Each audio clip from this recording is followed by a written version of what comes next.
G'day everyone. Here we are again. I've got in front of the camera the 6 woodland Indians that I showed you in my last video that I had prepped. I was getting ready to paint, and here they are completed. Yeah, these are, as I said in the last video, these are from North Star Military Figures, and I believe they are part of a Wave 4 release for Muskets and Tomahawks. Their sculpting style, it seems to me, is a little bit different from some of the earlier releases. These are more perhaps realistic in their proportions, perhaps slighter in build than some other releases. I did mention last time I painted quite a lot of woodland Indians, Native American woodland Indians that, yeah, from a number of different manufacturers or sculptors. Some of the best ones that I've painted are actually pre-colonial, sort of conquest miniatures, or pre-colonial miniatures, or first contact miniatures. It's that flint and feather range from Crucible Crush, I think it was called, and I think there's even a set of rules that goes with it or something, and they are lovely. I got a hunch they might have been sculpted by Bob Murch, and back in the day I painted quite a lot of them, and they're gorgeous miniatures.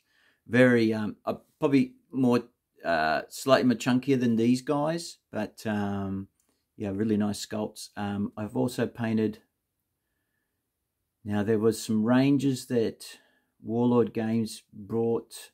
Was it from Conquest Games or something like that? There was I've painted a series of Native American woodland Indians that I think they were an older sculpt. Not as nice as the flint and feather ones or these. And then I've painted a bunch of Paul Hicks sculpts, which were nice, of course, being Paul Hicks, very good. Where did they come from? I can't remember 100%. But they were either done for the American War of Independence, or they're done like for the French and Indian War. But yeah, they were good too. So yeah, and as I mentioned before, I got some rough scribbled notes and sort of just some rough things that I've got a notebook about, sort of possible designs for war paint and whatnot, and certainly the skin color recipe is basically done. So I use my usual sort of like red earth acrylic ink base for the skin tone for these guys, but I use that on all my figures, whether they're Caucasian or whatever. Actually, I think I even use it on African figures, really dark skin tones, but it's just like a red that I build up from.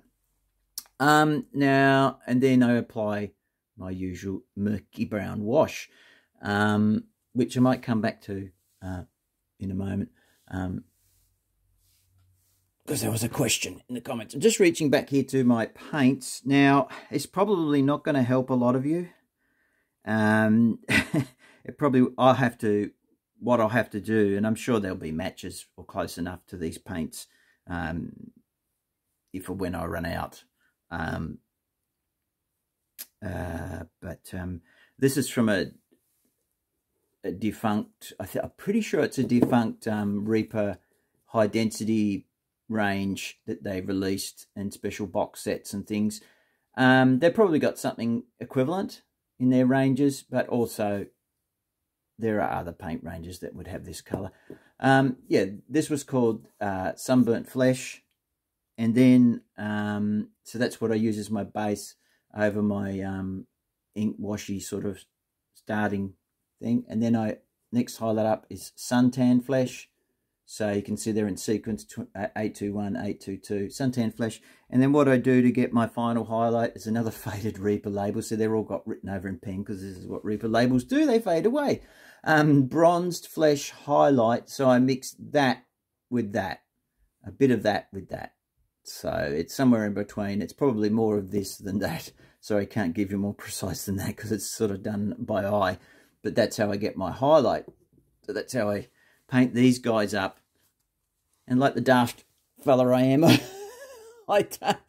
I should find a way to put the, sorry, to knock the focus out there.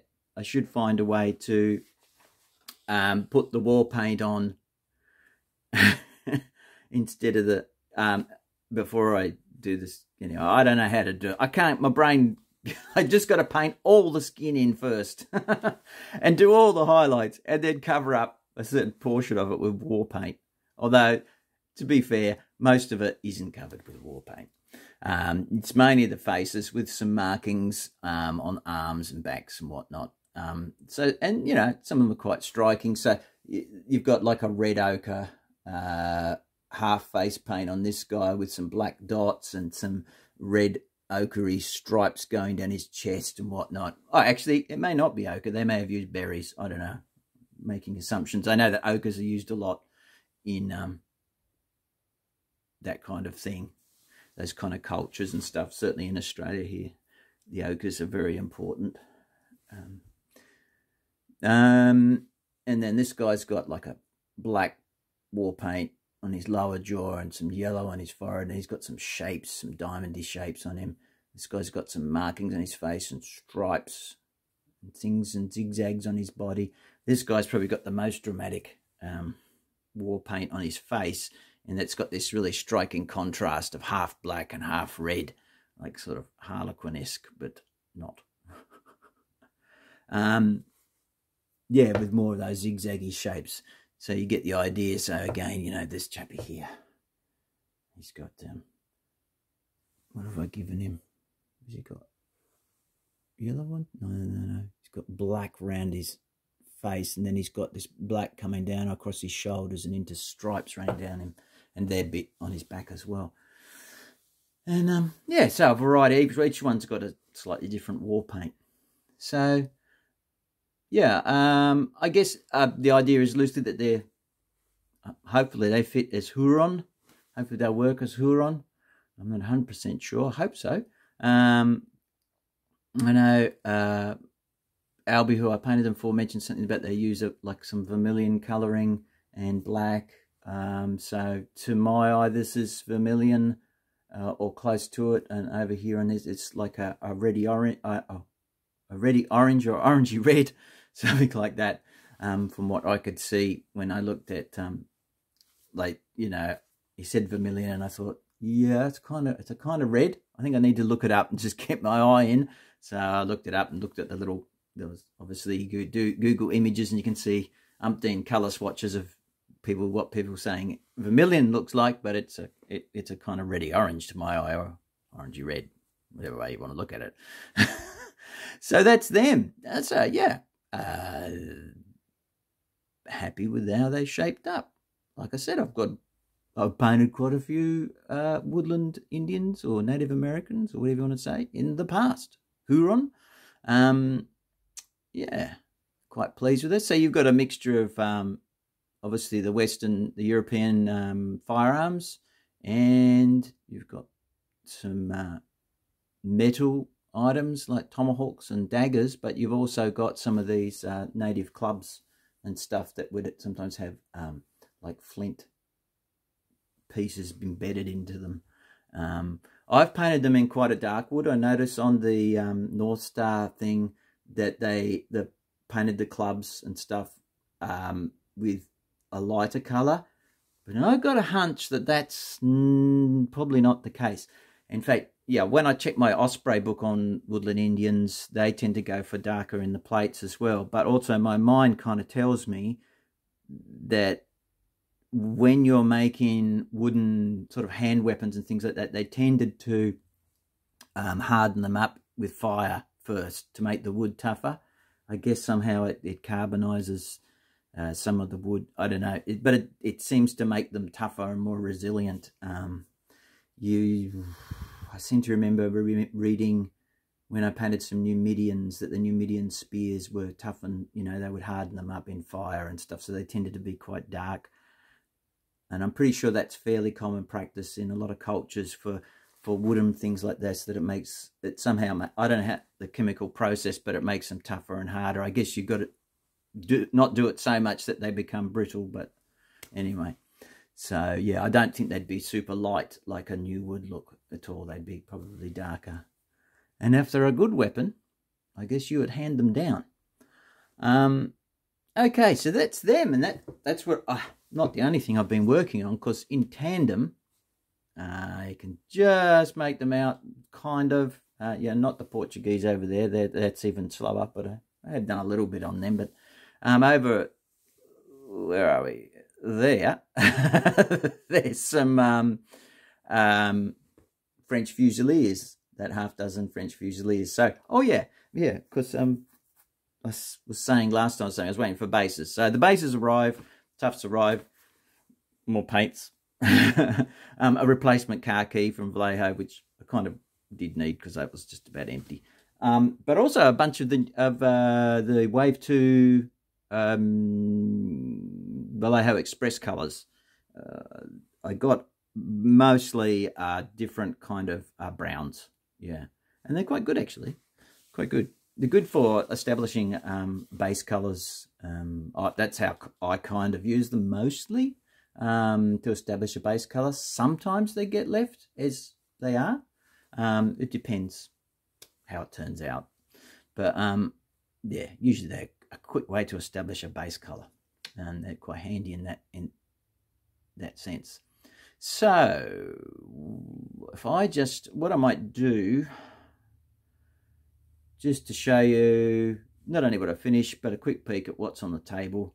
Maybe I will, rather than, just trying to think, I might pause the video, and there'll be pictures of these guys at the end. I've taken some photos, so hopefully they turn out okay.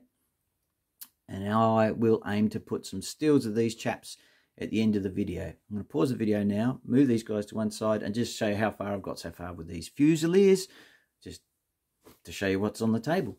Back soon. Okay.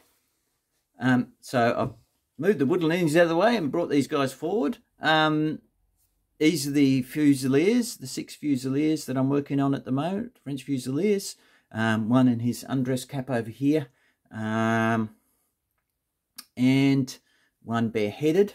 And I've gone for, I believe it's the third company, pom-poms. So I think that colour, well, the colour I use is Amaranth, Amaranth Red from AK, Amaranth Red. Yeah, very orangey. Yeah, it's an orangey colour, orangey, dark orange, perhaps one might call it. It's called a red, but yeah, it's got a lot of orange in it. So I've used that, and then that'll get a lighter highlight, so it'll look even more orange when it's all said and done.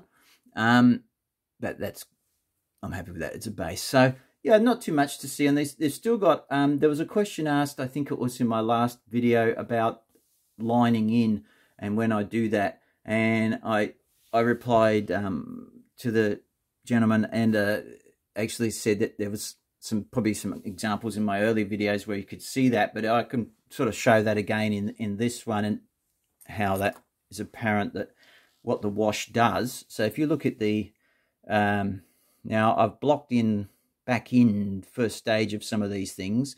I've done the coats, the blue coats have been highlighted. I've gone back in with the dark blue and highlighted, and that pair of trousers, that pair of trousers, and that pair of trousers have been fully highlighted up in various sort of browns, and this is a sort of a canvassy colour.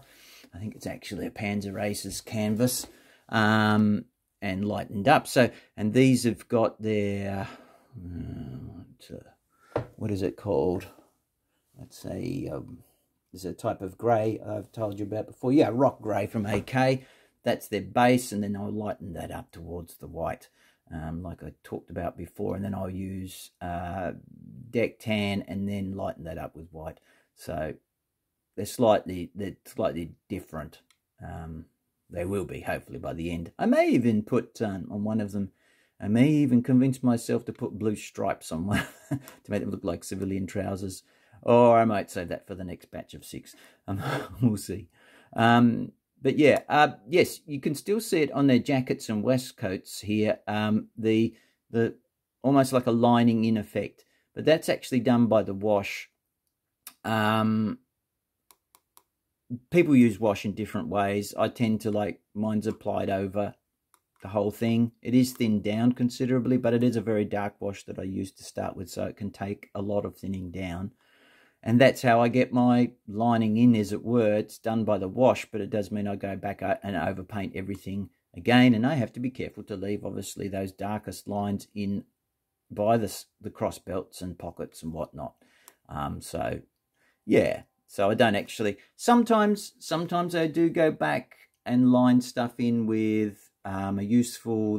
Reaper does a useful series of liner paint, what they call liner paints. But you can make your own from just carefully thinning down the appropriate paint. Whether I use a lot of Reaper brown liner, which is super dark, almost black kind of brown. You could use smoke black from AK. There's all sorts of different things depending on the effect you're trying to get. And some people I know even use sort of like enamel-based panel liners and things. Yeah, I'll pretty much stick with acrylics. But yeah, just about how you do it. But yeah, as I say, most of the time I'm using the wash to establish those really dark lines of separation. It just means that you've got to be careful to leave them there. It's a bit like the old sort of black undercoat method, where sometimes people would leave a super fine line of black around something, which you kind of like, I think you've got to be a little bit careful with. You've got to be quite precise, so it can look a bit too, yeah, don't know what the word is. Just not my thing, but that everyone's got a different style. It's all good. So that's about that. That's where I'm up to with them. As I say, the blues are done. Pretty much happy with the blues. There's all the red piping, all the white stuff to do here, all this white straight. Ay.